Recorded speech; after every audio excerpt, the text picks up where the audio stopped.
चौथा अधिकार, आवाज आ रही आंटी जी? आवाज आ रही ना साहब? चौथा अधिकार मोक्ष मार्ग प्रकाशक ग्रंथ विराजमान है और पुण्य और पाप संबंधित अयथार्थ श्रद्धान इस जीव को किस प्रकार है, इसकी चर्चा विगत 2 दिवस से अपनी चल रही है। पेज नंबर 90 आप निकालिए, उसमें है पुण्य पाप संबंधित अयथार्थ श्रद्धा। पहला पैराग्राफ अपन ने पढ़ लिया था, उस पर थोड़ा विचार भी किया था। इस पैराग्राफ के अंदर विषय वस्तु यह है कि पुण्य और पाप की एक जाति है। क्या संजय भाई साहब, क्या लिखा? पुण्य और पाप की एक जाति है।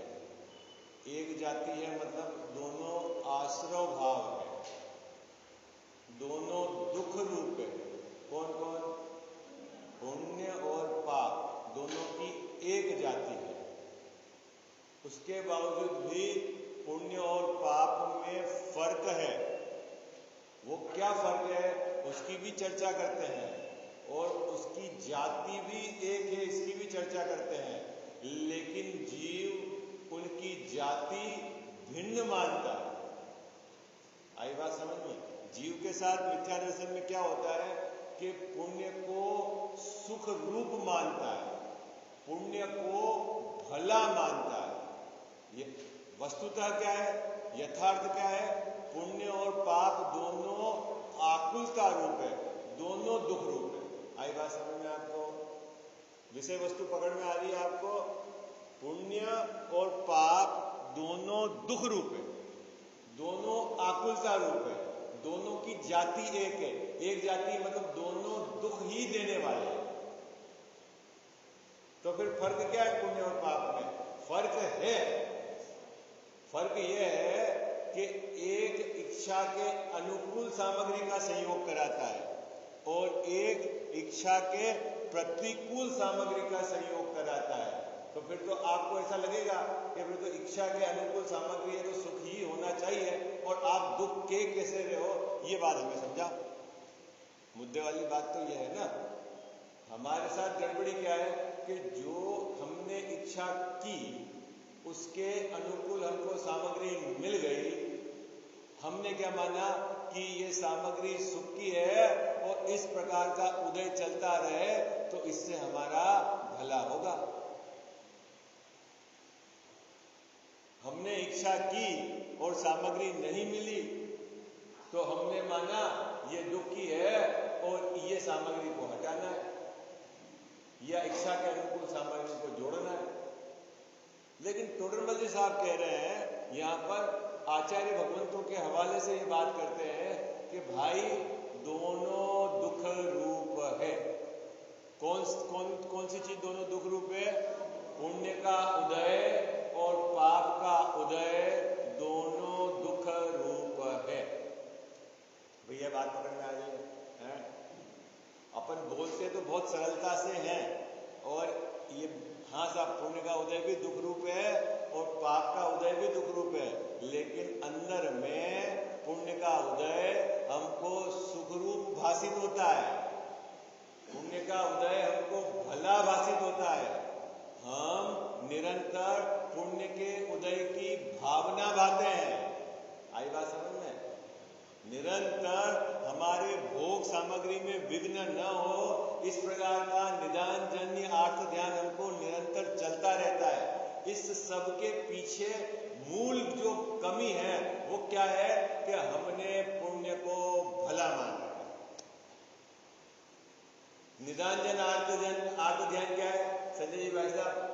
है ना, ऐसा हो जाना चाहिए, ऐसा हो जाना चाहिए। भविष्य में भोग सामग्री की इच्छा चाह, ऐसा ही होता है ना। सभी आपके सबके पास अपने बुढ़ापे की प्लानिंग है कि नहीं भैया? बोलो क्या है प्लानिंग, बताओ। सबके पास बताओ बुढ़ापे की क्या प्लानिंग है संजय जी भाई साहब? है ना प्लानिंग? उसमें क्या है प्लानिंग? सब प्लानिंग का एक भाषा में बोल दूं तो कि पुण्य का उदय चाहिए है। बच्चियां अच्छे घर चली जाए, बहू अच्छी हो जाए, शरीर में रोग नहीं आए, अंतिम समय तक कोई किसी की सेवा नहीं करनी पड़े, ये क्या है? है? ये क्या है सुनील भैया, क्या है? क्या है 50 साल? पुण्य के उदय की इच्छा। क्यों? क्योंकि हमने उसको भला माना। किसको भला माना है? पुण्य के उदय को भला माना है। और ये भला मिथ्या दर्शन की प्रवृत्ति है। आई बात समझ में आई आपको? संजय जी साहब, पुण्य को भला मानना वो किसकी प्रवृत्ति है? मिथ्या दर्शन की प्रवृत्ति है, मिथ्या दर्शन के प्रभाव से। आई बात समझ में? ये अब मैं मेरी मर्जी से नहीं बोल रहा हूं ये बात। आप देखो, निकालिए पैराग्राफ, उसके अंदर मिथ्या दर्शन से दूसरे नंबर की पंक्ति, सुशील भैया क्या लिखा है? मिथ्या दर्शन से पुण्य को भला जानता है, लिखा है ना? मिल गई पंक्ति आपको? मिली कि नहीं मिली? किससे भला जानता है गजाब साहब? अब देखो, मैं इसको थोड़ा सा भाषा चेंज करता हूं। जब जब मैं पुण्य को भला जानता हूं, तब तब मैं मिथ्या दर्शन का जोर है। इस पंक्ति का अर्थ निकल रहा है ना? ऐसा बोलो, निकल रहा है कि नहीं निकल रहा है? गजाब साहब, निकल रहा है कि नहीं निकल रहा है? जब जब मेरे को मिथ्या दर्शन है, तब तब मैं अज्ञानी हूं। अर्थ निकल रहा है कि नहीं निकल रहा है? जब तक मिथ्या दर्शन विद्यमान है, तब तक मेरे दुख का समापन नहीं होगा। संजय जी वैसा बात पकड़ में आ रही? तो मिथ्या दर्शन कहां से चल रहा है? कि अनादि से। क्या गड़बड़ी चल रही पुण्य पाप संबंधी? कि मैंने पुण्य को भला जाना, लाभ वाला माना। पुण्य के उदय होए तो मेरे लिए सुख है, ऐसा माना। किसने माना सुशील भैया? मैंने माना। और यह मेरा मिथ्या दर्शन है, मेरी श्रद्धालुओं की विपरीतता है। और मिथ्या दर्शन के रहते हुए मेरी परिणति में धर्म प्रकट नहीं होगा, सुख प्रकट नहीं होगा। ये बात अब भी मेरे को जच रही है कि नहीं जच रही है? मुद्दे वाली बात है। अनादि से तो मेरे को ये बात जची ही नहीं। क्या गजानन साहब? अनादि से तो ये बात मेरे को जची ही नहीं। क्या? लेकिन अब भी जच रही है कि नहीं जच रही है? यदि आपको अभी भी नहीं जच रही है, तो आपको पंचपरमेष्ठी भगवान नहीं मिले, उनकी देशना नहीं मिली, उनका कोई लाभ आपको नहीं मिला।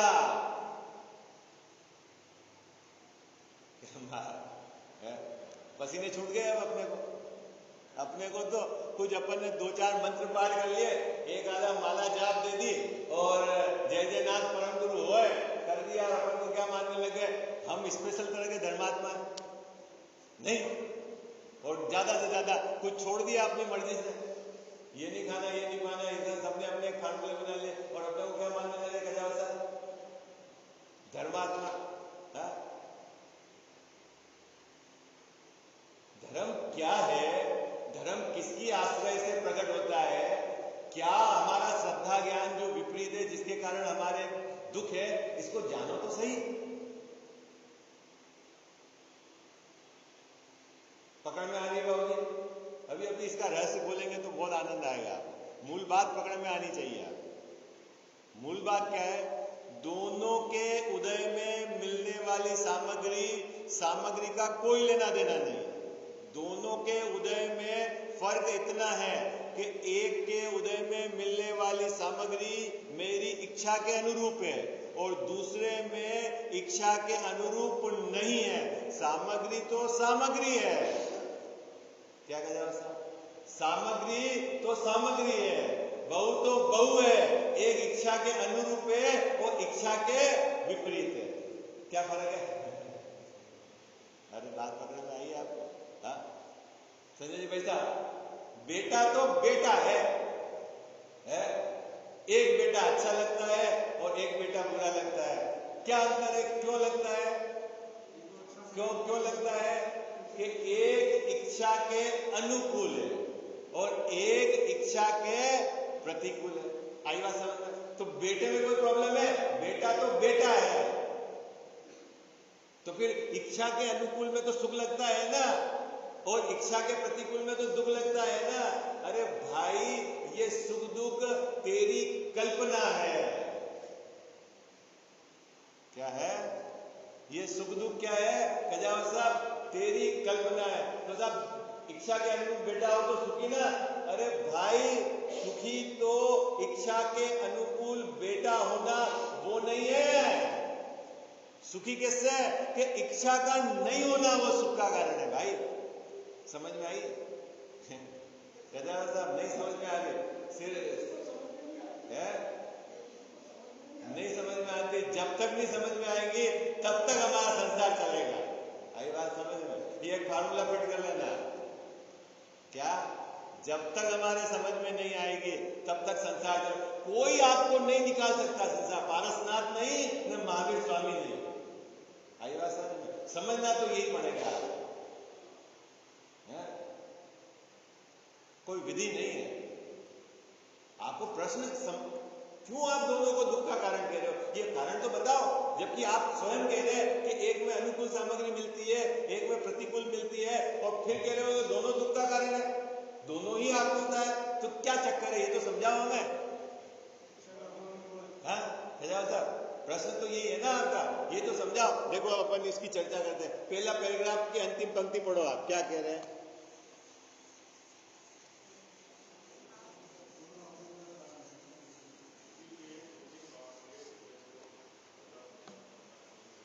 परंतु दोनों ही आकुलता के कारण है, इसीलिए बुरे हैं। कौन दोनों सुशील भैया? पाप और पुण्य दोनों आकुलता के कारण। तो क्या दोनों में अंतर नहीं है? पाप और पुण्य के उदय में अंतर तो है। क्या अंतर है? ऊपर की दो पंक्ति पढ़ो आप। क्या अंतर है? पुण्य से, बोलो पढ़ो भाई पढ़ो। ये पंक्ति आपको अर्थ निकालना आना चाहिए। बोलो कौन पढ़ रहा है तेज आवाज में?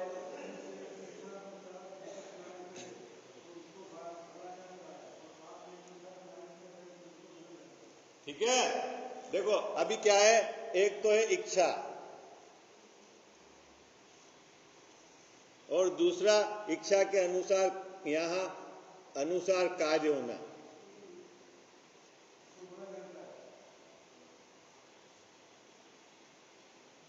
इसको बोलते हैं पुण्य का उदय।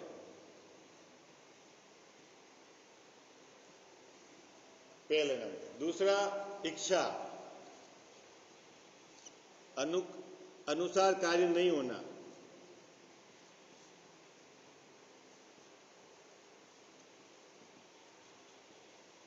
ये पाप का उदय। ओके, यही है ना? समझ में आ गई बात आपको? इच्छा, यही पंक्ति लिखी हुई देखो आप। इच्छा पुण्य के उदय में क्या होता है? अपनी इच्छा के अनुसार कार्य का होना, वो है पुण्य का उदय। फिर अपनी इच्छा के अनुसार कार्य का नहीं होना, वो पाप का उदय। और टोडरमल जी साहब कह रहे हैं कि दोनों प्रकार के उदय ये दुख है। ये हमारे समझ में नहीं आ रहा, क्योंकि हमने इसको तो सुख माना है और इसको दुख माना। बात समझ में आई? संजीव वैसा बात पकड़ में आ रही है आपको? क्या? हाँ, बात पकड़ में आ रही है? यही बात है, यही पंक्ति का अर्थ है ना। अब देखो, असल इधर से चलते हैं। सामग्री का मिलना डेफिनेटली उदय के अनुसार। जो भी सामग्री आपको मिली है वो किसके अनुसार मिली है कजाव साहब? उदय के अनुसार। ठीक है, उसमें तो कोई दिक्कत नहीं। अब उसमें गड़बड़ी क्या है कि उसमें किसी सामग्री को आपने अच्छी मानी और किसी सामग्री को आपने बुरी मानी। एक, किसी सामग्री की इच्छा आपने करी। इच्छा क्यों करी? उसको सुख की सामग्री मानकर, वो होए तो मैं सुखी हो जाऊं, इसलिए उसको इच्छा बनी, इच्छा हुई। ठीक है, ओके। तो मूल बात जैन दर्शन की बहुत गहराई से समझना कि जो प्रॉब्लम है वो ये है।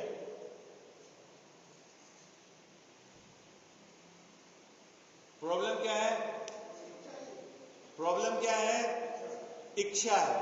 ठीक है, ये क्या मिल रहा है? ये कोई प्रॉब्लम है ही नहीं। प्रॉब्लम क्या है कल्याण साहब? इच्छा है। अभी यहां पे भी इच्छा थी और यहां पे भी इच्छा थी। यहां पर हमने किसी पर्टिकुलर सामग्री को सुख का कारण मान रखा था, यहां पर भी किसी पर्टिकुलर सामग्री को सुख का कारण मान रखा था। यहां किसी पर्टिकुलर सामग्री को दुख का कारण मान रखा था, यहां भी किसी पर्टिकुलर सामग्री को दुख का कारण मान रखा था। ये तो आपकी मान्यता में था और सामग्री तो उदय अनुसार मिल गई। जो होना है, संयोग होना है, रहेगी, चली जाएगी। ये रहे नहीं रहे, बनी रहे, इससे कोई आपके सुख दुख का संबंध ही नहीं। बीमारी यहां थी और दोनों केस में बीमारी वो की वही है।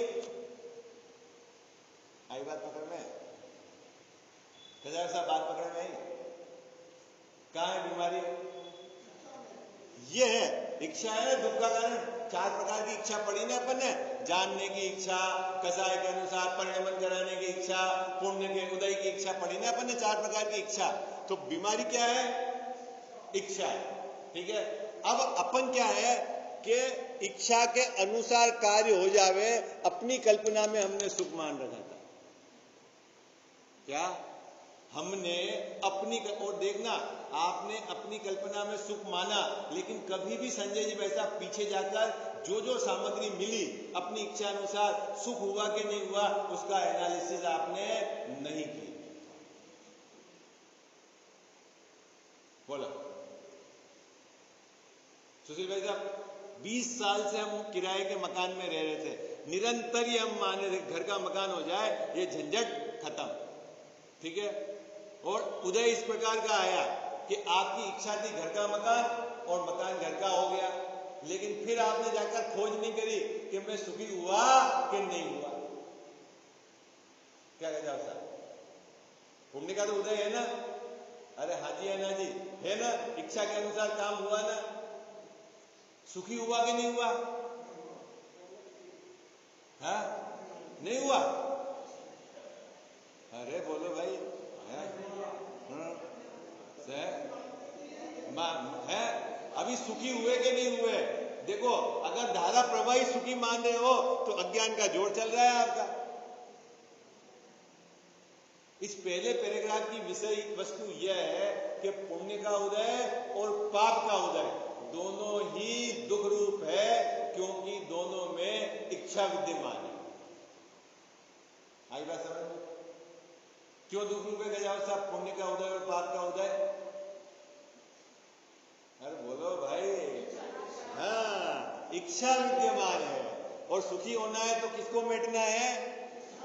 इच्छा के अभाव का नाम है। आई बात समझ में? बात पकड़ में आ गई? पहला पैराग्राफ अब तो समझ में आ गया आपको, क्यों दोनों को दुख का कारण कहा? हाँ, चलो अब पढ़ते हैं पहला पैराग्राफ, फिर अपन दूसरा पैराग्राफ पढ़ेंगे। तथा पुण्य पाप है सो इन्हीं के विशेष है, और इन पुण्य पाप की एक जाति है। तथापि ऐसा होने पर भी, पुण्य पाप की एक जाति होने पर भी, तथापि मिथ्या दर्शन से पुण्य को भला जानता है। ये पंक्ति भैया बहुत जोरदार है। जब जब भी आपको पुण्य अच्छा लगे, भला लगे, करने योग्य लगे, पुण्य से धर्म हो जाएगा, पुण्य करना ही चाहिए, इसके बिना काम नहीं होगा, ये जब भी है तो समझना किसका जोर है? अपनी पर्याय में पाप पुण्य के भाव होंगे। ये बात समझ में? यदि तू पुण्य को भला मानता है तो मिथ्या दर्शन करे, भूमिका अनुसार पाप पुण्य के भाव होंगे। आई बात समझ में?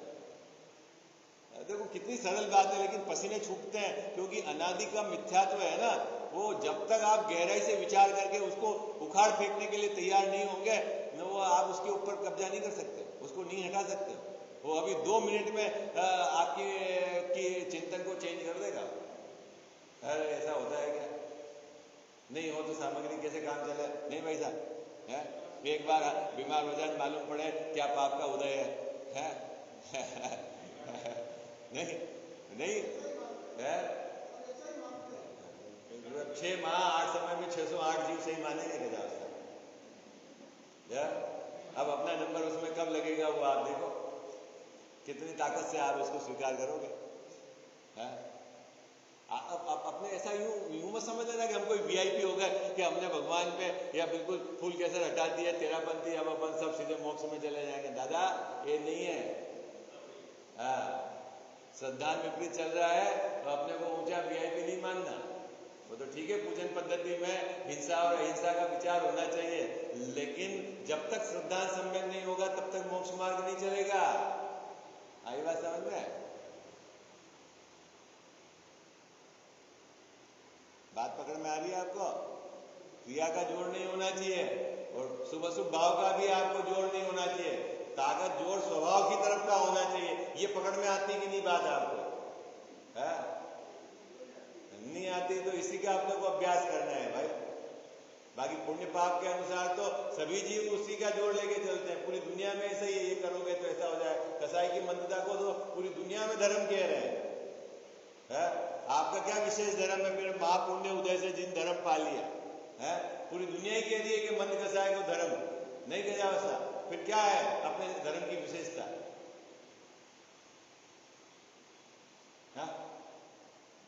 बोलो भाई बोलो। संजय भाई साहब, पूरी दुनिया कह रही मंद कसाई को धर्म है। चले आगे, क्या कह रहे हैं? पुण्य से अपनी इच्छा अनुसार किंचित कार्य बने।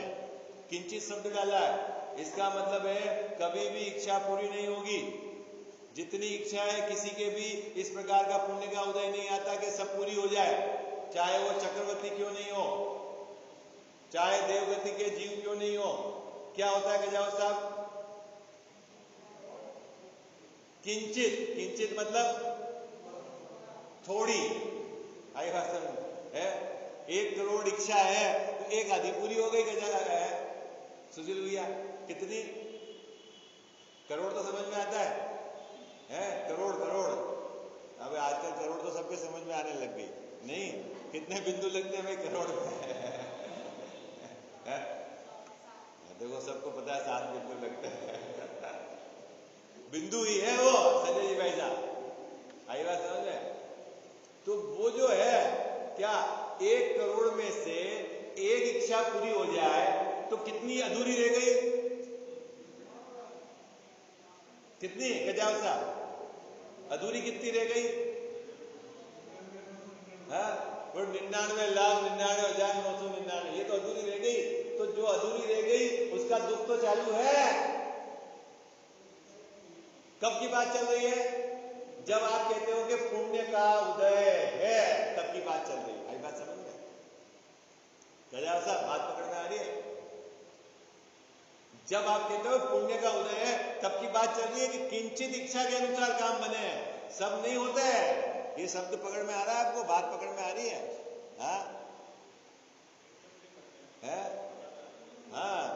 भैया देखो, ये पूरा जैन दर्शन एक्सेप्ट करने का ही मार्ग है। आई बात समझ में? जब तक आपने अंदर से नहीं स्वीकारा कुछ काम नहीं हुआ। और आप यदि बाहर में नाटक करते हो तो आप अपने साथ मायाचारी करते हो। आपको किसी को कुछ नुकसान नहीं है। आप भले धर्मात्मा का चोला पहन लो और कुछ भी कर लो, अंदर में यदि आपने सही वस्तु स्वरूप के अनुसार अपना श्रद्धा ज्ञान नहीं रखा, कुछ नहीं है। अपना सबसे ज्यादा बुरा है, जगत का तो कुछ बुरा होने वाला नहीं। किसको धोखा दे रहा है? अपने को स्वयं को धोखा दे रहा है। एक आधा उदय अपनी इच्छा के अनुसार अपन ने इच्छा करी। इच्छाएं करोड़ों, करोड़ इसलिए बोल रहा हूं कि संख्या समझ में आ गया आपके है तो गिनत नहीं है, लेकिन उसमें से 1 आधी पूरी हो गई। आपने उसको क्या टेक दे दिया? कजावा साहब क्या टेक लगा दिया? आप पुण्य का उदय है और फिर साथ में अपनी कल्पना में सुखी मान लिया है। अरे वो हनीपात का रोगी शनिपात का रोगी है, दुख तो चालू है ना। 99,99,999 वो तो खड़ी है ना। बोलो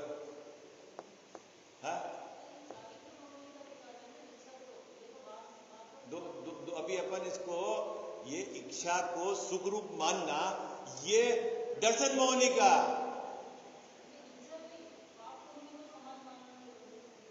पाप पुण्य में मतलब अनुकूल सामग्री में सुख मानना, वो दर्शन मोहनी का। आई बात समझ में? सामग्री अभी चारित्र मोहनी की तो अभी अपन उसकी चर्चा ही नहीं कर रहे हैं। इस अधिकार में तो मिथ्या दर्शन ज्ञान चारित्र का है, दर्शन मोहनी का है। और दर्शन मोहनी में भी अग्रहित मिथ्या दर्शन ज्ञान चारित्र का अधिकार चल रहा है। कौन सा? अग्रहित मिथ्या दर्शन ज्ञान चारित्र का। यानी 7 तत्व संबंधी हमारी जो भूल है उसका विषय चल रहा है। अभी आगे सबका चलेगा विषय क्रम से। अभी है ना, ग्रहित मिथ्यात्व के भी 3 अधिकार है अभी यहाँ। हाँ, ये पूरा मिथ्यात्व का ही, मिथ्या दर्शन की प्रवृत्ति कैसे होती है, ये चल रहा है अपना प्रकरण। अभी ये जो प्रकरण चल रहा है ना, मिथ्या दर्शन की प्रवृत्ति, है ना। देखना क्या है, अभी आपके पर्याय से पुण्य पाप का तुरंत भाव का अभाव हो जाएगा, ऐसा नहीं है। भूमिका अनुसार पुण्य पाप के भाव होंगे, लेकिन मिथ्या दर्शन में क्या गड़बड़ी होती है कि पुण्य के भाव को भला जानता है। अपन अभी उसको पकड़ रहे हैं। किसको पकड़ रहे हैं? कि जहां जहां पुण्य के भाव को और पुण्य के उदय को भला जान रहे हो, इसका मतलब है वो मिथ्या दर्शन का टैग है। बात पकड़ में आ गई आपको? है पुण्य पाप का भाव होना अभी पर्याय में भूमिका अनुसार होगा। सुशील भैया, आपके खाने कमाने के भी भाव आएंगे और दयादान पूजा के भी भाव आएंगे, और जैसी भूमिका होगी वैसे भाव आएंगे। आई बात समझ में?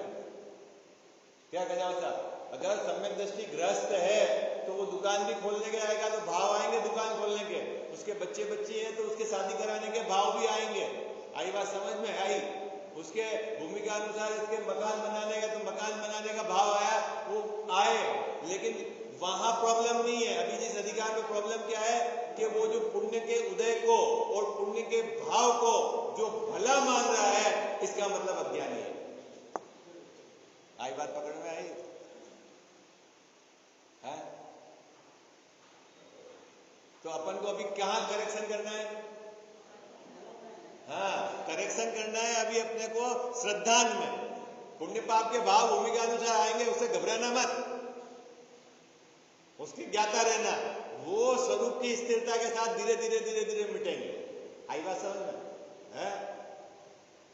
दान देने के भाव, पूजा के भाव, तीर्थ यात्रा के भाव, स्वाध्याय के भाव, है ना, जो भी कमाने के भाव, गहने बनाने के भाव, घूमने के भाव भूमिका के अनुसार आएंगे। लेकिन कोई उसमें से पुण्य भाव को अच्छा मानना, पाप भाव को बुरा मानना, पुण्य भाव से मेरा भला हो जाएगा, ये शुभ अशुभ भाव में एक को संवर मानना है, एक भाव को निर्जरा मानना, ये मिथ्या दर्शन का टैग है। बात पकड़ में आ रही है आपको? है? और वो टैग लगा हुआ है संजय जी भाई साहब, तो आप फिर कितने भी व्रत उपवास करो, कुछ भी करो, वो टैग मतलब वो आपको अनंत संसार की गारंटी देके खड़ा है। गारंटी है उसकी। बाहर में कैसे भी आप कर लो, व्रत को अंगीकार करो। ये तभी तो बोलते हैं मुनि व्रत धार अनंत बार ग्रेवे उपजायो। तो क्या वह मुनि व्रत की निंदा हो रही है क्या? अरे महाव्रत तो मोक्ष मार्ग में ज्ञानी धर्मात्मा ग्रहण करते हैं, उसकी निंदा थोड़ी हो रही। किसकी निंदा हो रही भैया? कि वो जो शुभ भाव मुनि व्रत जैसा महाव्रत को अंगीकार करने पर भी मैंने उस शुभ भाव में धर्म मान रखा था, वो जो मिथ्या दर्शन का टैग है उसकी निंदा हो रही है। किसकी निंदा हो रही है? वो तो ज्ञानी धर्मात्मा के उस प्रकार के भाव। अगर आपके 3 चौकड़ी कसाय का अभाव है तो समझ लेना बाहर में 28 मूल गुण का निरतिचार पालन का शुभ भाव आएगा ही पर्याय में। वो साथ रहने वाला है उसके भाव। सुशील भैया, वो साथ रहने वाला भाव।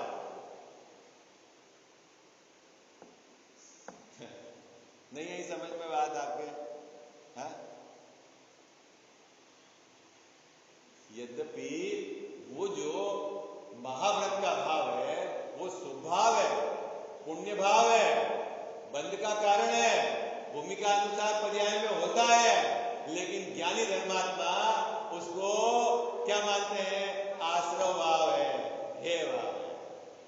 जो उपादेय मानता है वो मिथ्या दर्शन के त्याग के साथ। बात समझ में? क्या जबरदस्त पेच है, समझने वाली बात है।